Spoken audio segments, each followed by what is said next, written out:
సంప్రదాయం కావాలి రక్తదాత మరో విధాత. రక్తదానం అంటే ప్రాణదానం, రక్తమిచ్చు ప్రతి మనిషి దైవ సమానం. మరణానికి చేరువలు మనిషున్న క్షణంలో ప్రాణదీపం నిలిపే రక్తదానం.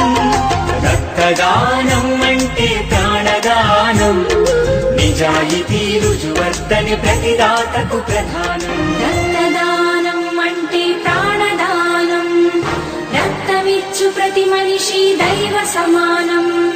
రక్తదానం అంటే ప్రాణదానం, నిజాయితీ రుజువర్తని ప్రతిదాతకు ప్రధానం. మరణానికి చేరువలు మనిషున్న క్షణంలో, మరణానికి చేరువలు మనిషున్న క్షణంలో